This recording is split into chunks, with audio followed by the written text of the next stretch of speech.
Hi there! Welcome back to another video in my van build series. In this video, I'm going to tell you about my walls, how they came together, why I built them the way I did, and more. So stay tuned, watch the full video. There's going to be both time lapses to show how it all came together in a quicker way, as well as the explanation of why. So before I show you the time lapses, just to show you a little bit of an explanation of why I did what I did for the walls. First off, if you see in the other video, one of my previous videos, and I think it'll link somewhere at the bottom, I used ROCKWOOL, a mineral wool batting insulation, to fill the major cavities of the van. So that's my primary insulator for all the walls of the van. Then on top of that, what you see here is this closed cell foam with this reflective material to act as a radiation barrier, as well as a vapor barrier for the layer on top of that. The reason why I wanted to use that is to separate the metal from the wood, and lets me hold the wool in place a little bit, because in some of the bigger areas here in the middle, as you've seen, there was really no structure there. So the closed cell foam lets me hold that in place, as well as create a little bit of a barrier from the surfaces of the van, the metal surfaces of the van, to the wood. My next level is what you see here, and you've seen these in possibly one or two of my other videos, and these are my furring strips. Now, I say strips even though they're small pieces because I don't necessarily need them to go the whole length, since I'm fixing at the top and the bottom of my walls. There's a lot of good structure there. So what these do, think of them as almost like studs for your house. These let me create a place where, without necessarily needing to be dead spot on accurate with these mounting points, I can mount the rest of my walls to them, as well as hang anything else I need.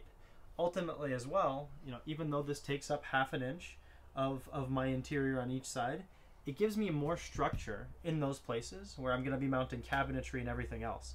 Rather than just mounting to a ½ inch piece that I'm using for my walls, I get to mount to an inch thick of material in those places where I'm going to be mounting the cabinetry. So a lot more structure there. Then for the final layer, my final piece of my walls, which is what you're going to see, is this piece here, and similar to this piece here. Basically just taking half inch thick plywood, just like the primary size and primary type of plywood that I'm using for the rest of my van, and cutting it to the right shape to fit the curvature and the size of the van, and then painting it starting with white. What you're going to see, and probably a lot later on, is there's going to be some decoration to it. I've gotten some inspiration where there might be some patterns that look a little similar to this Patagonia. We'll see. You'll have to stick around to find out more. But this gives me a really clean surface, and white as a good starting base is going to make this feel pretty open, even though it's going to be a smaller space. And then from there, we're going to paint them. It's going to come together. It'll look really good. But first, long before I get to that step, stick around, watch the rest of this video for the time lapse of how this all came together.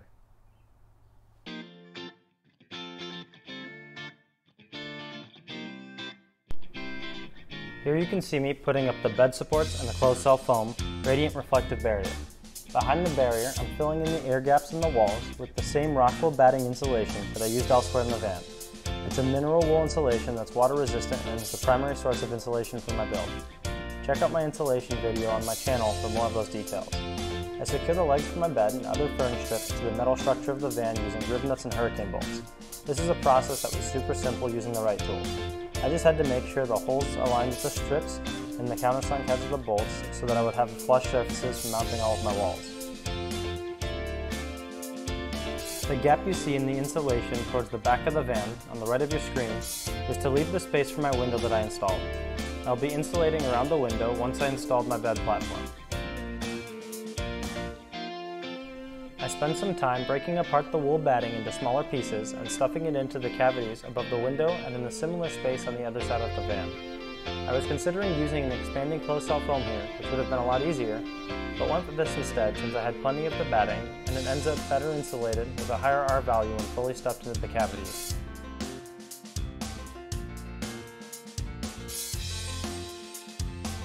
I had to adjust a few spots on the garage wall so the bed supports would clear before mounting the walls in place. Though my walls were cut straight, I think my floor ended up being not completely flush.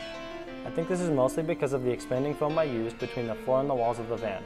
This is ultimately not a big deal, and only I and the internet now know about it. While installing the garage walls, I had to be careful to pull my electrical wires through the holes I pre-cut and make sure I wasn't crimping the wires accidentally during mounting.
While you're seeing video of me installing most of the walls, you won't see video of me installing the last two smaller walls and some of the adjustments I had to make along the way.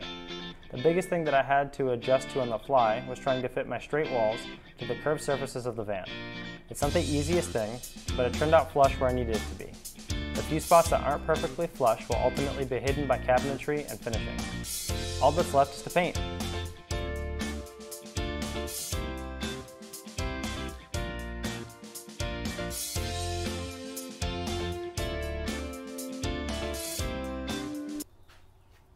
Thanks for sticking around to the end and watching the video. Just give you a little bit more detail and kind of a reminder in some places, again, of what's behind here. So first off, here's the ROCKWOOL, the mineral wool batting insulation. The way I have it, it's about 3.5 inches thick. In some places I added more, in some places I had to trim it down a little bit. But at that 3.5 inches thick, it gives me an R value of 15, which is more than most builds I've seen. And it takes up the space in those cavities, which is not space I was using for anything else. So really well insulated walls that I've got. Then on top of that, like I said, I've got this closed cell foam that's 3 millimeters thick instead of just one of the bubble mailer type reflective radiation barriers. This is a closed cell foam, so again adding a little bit more R value as well as being a radiation barrier and again a vapor barrier, separating the metal from the wood, providing just general coolness to the touch of everything if it's really hot outside, and vice versa, be able to retain a little bit more warmth from the inside when it's cold outside. Then, as I mentioned, I've got these furring strips. Just drop part of what I'm showing you. Now I've got these furring strips. So how do I secure these to the van? So in different parts of the van, there are already these pre-cut holes, and instead of putting more, I use these riv nuts. And the riv nut, essentially, it's got a flange, and when I use a tool like this, it pulls the material back that's already got threading, and creates a clamp onto the metal of the van. And then it gives me threading in which I can thread in my screws, my bolts, whatever you want to use. So in this case, everything I'm using is 1/4-20, and I'm using these hurricane bolts in particular that have got a wide head on them to be able to hold the material I need pretty firmly to the wall and distribute that pressure evenly. So in pretty much every single piece that I'm securing as my furring strips, I'm using 2 points of securing that. And then to that, again, for the rest of my walls, I'm using a number of different points where I'm screwing the wall into these furring strips, giving me, I don't have to necessarily be super dead spot on with where I'm placing the wall and everything else. I just need to make sure that I'm hitting the strip and I'm not hitting the tops of the screws when I go to screw it in. So, again, there's going to be a lot more color coming later in the build, and you're going to see more of the walls being filled out. Stick around, wait and watch for those videos. Thanks for tuning in and watching this one, and if you've got thoughts on my wall, let me know. I know a lot of people will use furring strips and then use a lot of slats, shiplap essentially, for their walls. I wanted to do something a little bit more solid. Again, with everything that I'm mounting to it and just based on my design choices, this to me made the most sense.